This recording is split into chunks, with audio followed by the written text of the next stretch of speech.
Hello, ശരീരം വണ്ണം കുറയ്ക്കാൻ ആഗ്രഹിക്കുന്നവർക്കും ഡയറ്റുള്ളവർക്കൊക്കെ ട്രൈ ചെയ്യാൻ പറ്റിയ ഒരു ഹെൽത്തി ആയ ഒരു സൂപ്പിൻ്റെ റെസിപ്പിയാണ് ഞാൻ ഇന്ന് പറയാൻ പോകുന്നത്. വളരെ ടേസ്റ്റിയാണ്, വളരെ എളുപ്പത്തിൽ ഉണ്ടാക്കുകയും ചെയ്യാം. വീട്ടിലുള്ള കുറഞ്ഞ ചേരുവകൾ കൊണ്ട് ഒരു 10 മിനിറ്റ് കൊണ്ട് നമുക്കിത് ഉണ്ടാക്കിയെടുക്കാം. ഓക്കെ, അപ്പോൾ ഇതെങ്ങനെയാണെന്ന് ഉണ്ടാക്കാൻ നോക്കാം. ഇതിന് നമുക്ക് സ്വീറ്റ് കോൺ ആവശ്യമാണ്. സ്വീറ്റ് കോൺ ഇപ്പം സൂപ്പർ മാർക്കറ്റിലൊക്കെ എല്ലാം കിട്ടുമല്ലോ. അപ്പോൾ സ്വീറ്റ് കോൺ ആവശ്യം, പിന്നെ കുറച്ച് വെജിറ്റബിൾസ്, ക്യാരറ്റ്, ബീൻസ്, ഒരു സവാള, പിന്നെ വെളുത്തുള്ളി, അതൊക്കെയാണ് വേണ്ടത്. അപ്പോൾ ആദ്യം നമുക്ക് കുറച്ച് സ്വീറ്റ് കോൺ അരച്ച് വെക്കാം, നല്ല പേസ്റ്റ് ആക്കിയിട്ട്. അപ്പോൾ ഇതിൻ്റെ തിക്നെസ്സിന് വേണ്ടിയിട്ടാണ് ഇത് അരയ്ക്കുന്നത് കേട്ടോ. പിന്നെ നമുക്ക് ഇതിൽ വെജിറ്റബിൾസ് എല്ലാം ചെറുതായിട്ട് കട്ട് ചെയ്തിട്ട് കുറച്ച് മല്ലിയില അത്യാവശ്യമാണ്, പിന്നെ വെളുത്തുള്ളി. അപ്പോൾ ഇതിനകത്ത് ഇത്രയും സാധനങ്ങളാണ് വേണ്ടത്. ആദ്യം നമ്മൾ ഇതിനകത്ത് കുറച്ച് ബട്ടർ ചൂടാക്കി അതിനകത്തേക്ക് വെളുത്തുള്ളി, പിന്നെ ചെറിയൊരു കഷ്ണം ഇഞ്ചി, അത് ഇഞ്ചി വേണ്ടെങ്കിൽ സ്കിപ്പ് ചെയ്യുക കേട്ടോ, ജസ്റ്റ് ഒന്ന് വഴറ്റുക. അതിലേക്ക് ബാക്കി അരിഞ്ഞ് വെച്ചിരിക്കുന്ന വെജിറ്റബിൾസ് ഓരോന്നായിട്ട് ഇടുക. അതായത് നമ്മൾ സവാള, ബീൻസ്, ക്യാരറ്റ്, ഇതെല്ലാം നന്നായിട്ടൊന്ന് വഴറ്റുന്ന വരുമ്പോൾ ബാക്കിയുള്ള ചേരുവകൾ ഓരോന്നായിട്ട് ചേർക്കാം. പതുക്കെ വെജിറ്റബിൾസ് എല്ലാം ഓരോന്നായിട്ട് പതുക്കെ വഴറ്റുക. ഭയങ്കര കുക്കാവൊന്നും വേണ്ട, ജസ്റ്റ് ഒന്ന് വഴന്ന് വന്നാൽ മതി. ഇതിൽ സവാളയും ക്യാരറ്റൊക്കെ നമ്മൾ അല്ലെങ്കിൽ പച്ചക്കറി കഴിക്കുന്നത്. പിന്നെ ബീൻസാണ്, ബീൻസ് ജസ്റ്റ് ഒന്ന് ഹാഫ് കുക്ക്, ആ ഒരു ഭാഗം മതി. അങ്ങനെ ചെറുതായിട്ടൊന്ന് ബട്ടറിൽ വഴറ്റി എടുക്കാം.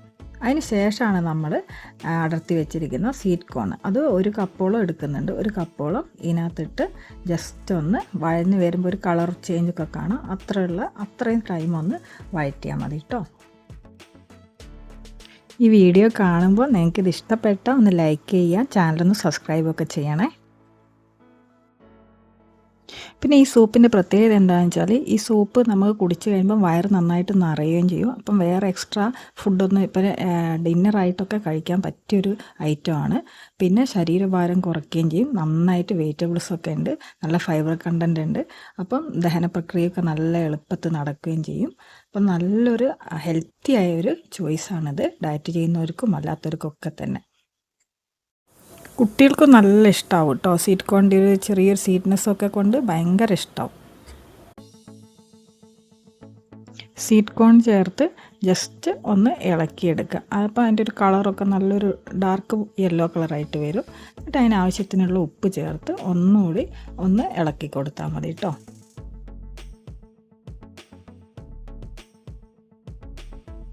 കാണാൻ നല്ല ഭംഗിയില്ലേ, ഇതെല്ലാ കളറും കൂടെ ആഡ് ആകുമ്പോൾ നല്ല രസമാണ് അതിന് കാണാനായിട്ട് തന്നെ.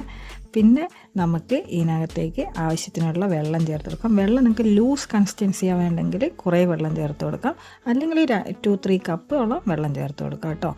ചിലർക്ക് തിക്കായ സൂപ്പായിരിക്കും, ചിലർക്ക് ലൂസായ സൂപ്പായിരിക്കും. അപ്പോൾ അതിനനുസരിച്ചിട്ടാണ് നിങ്ങളുടെ ചോയ്സാണ് വെള്ളം എങ്ങനെ ചേർത്ത് കൊടുക്കണം എന്നുള്ളത് കേട്ടോ. ഇപ്പം ഞാനിവിടെ ഒരു മീഡിയം തിക്നെസ്സിലാണ് എടുക്കുന്നത്. അപ്പോൾ 2.5 കപ്പോളം വെള്ളം ഒഴിച്ച് കൊടുക്കുന്നുണ്ട്. എന്നിട്ട് ഇതിനകത്തേക്ക് ചേർക്കേണ്ടത് പിന്നെ നമ്മൾ അരച്ച് വെച്ചിരിക്കുന്ന സ്വീറ്റ് കോണില്ലേ, അത് ഇതിനകത്തേക്ക് തിക്നെസ്സിന് വേണ്ടി അതാണ് ഇട്ട് കൊടുക്കുന്നത്, അത് ചേർത്ത് കൊടുക്കാം. വെള്ളം ഒഴിച്ചതിന് ശേഷം നന്നായിട്ട് ഇളക്കി ഈ കോൺ സീഡ്സ് അരച്ചത് എല്ലാം കൂടെ നന്നായിട്ട് ഇളക്കി മിക്സാക്കി. അതിനകത്ത് എക്സ്ട്രാ നിങ്ങൾക്ക് തിക്നെസ്സിന് വേണമെങ്കിൽ നമുക്ക് കോൺഫ്ലവർ ഇച്ചിരി വെള്ളം ചേർത്ത് കലക്കിയിട്ട് ചേർത്ത് കൊടുക്കാം കേട്ടോ. അത് ഓപ്ഷണലാണ്, വേണമെങ്കിൽ മാത്രം ചെയ്താൽ മതി, അത് ഒഴിവാക്കണമെങ്കിൽ ഒഴിവാക്കാം. അപ്പോൾ ഞാൻ കുറച്ച് ഒരു ടീസ്പൂൺ കോൺഫ്ലവർ കലക്കിയിട്ട് ഒഴിച്ച് കൊടുക്കുന്നുണ്ട്. ഇത് നന്നായിട്ട് നന്നായിട്ട് ഇളക്കി കൊടുക്കുക, അല്ലെങ്കിൽ കട്ട പിടിച്ചു നന്നായിട്ട് ഇളക്കുക.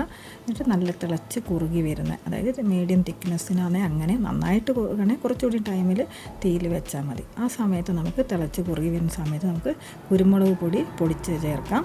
എന്നിട്ട് അത് നിങ്ങളുടെ എരിവിനനുസരിച്ച് നന്നായിട്ട് എരിവൊക്കെ വേണമെങ്കിൽ കുറച്ച് കൂടുതൽ, പിന്നെ സൂപ്പല്ലേ ചെറിയൊരു എരിവൊക്കെ വേണമല്ലോ, അപ്പം കുറച്ച് കുരുമുളക് പൊടി പൊടിച്ചിട്ട് കൊടുക്കാം. ഇതിൻ്റെ എല്ലാ മെഷർമെൻറ്റ്സും ഞാൻ ഡിസ്ക്രിപ്ഷനിൽ ഇടുന്നുണ്ട്. പിന്നെ ലാസ്റ്റ് നമുക്ക് ഇതിൽ കുറച്ച് മല്ലിയില ഇട്ട് കൊടുക്കാം. പിന്നെ ബട്ടർ വേണേൽ ഇച്ചിരി ബട്ടറും മേലെ ഇട്ട് കൊടുക്കാം കേട്ടോ. ബട്ടർ ഇട്ട് കൊടുക്കുമ്പോൾ അതിനൊരു മേലെ ഒരു ഗ്ലൈസിങ് പോലെ ഇടും, അത് നിങ്ങളിഷ്ടമാണ്. ബട്ടർ വേണമെങ്കിൽ മാത്രം, അത് ഓപ്ഷണലാണ്. അപ്പോൾ കുരുമുളകൊക്കെ ഇട്ട് നമ്മളെ സൂപ്പ് ഇതാ നല്ല അടിപൊളിയായിട്ട് തിളച്ച് റെഡിയായിട്ട് വന്നിട്ടുണ്ട്. അപ്പം ഭയങ്കര ടേസ്റ്റിയാണ്, എല്ലാവരും ട്രൈ ചെയ്ത് നോക്കുക. ഭയങ്കര ഹെൽത്തിയാണ്, എല്ലാവർക്കും ഡിന്നറായിട്ടോ ബ്രേക്ക്ഫാസ്റ്റ് ആയിട്ടൊക്കെ വയറ് നിറയെ കഴിക്കാൻ പറ്റിയൊരു ഐറ്റമാണ്, പ്രത്യേകിച്ച് ഡയറ്റ് ചെയ്യുന്നവർക്ക്. അപ്പം ഈ റെസിപ്പി ഇഷ്ടപ്പെട്ടാൽ ലൈക്ക് ചെയ്യുക, സബ്സ്ക്രൈബ് ചെയ്യുക, പിന്നെ കമൻറ്റ് ചെയ്യുക. അപ്പം താങ്ക് യു ഫോർ വാച്ചിങ്. അടുത്ത വീഡിയോ ആയിട്ട് കാണാം. ഓക്കെ.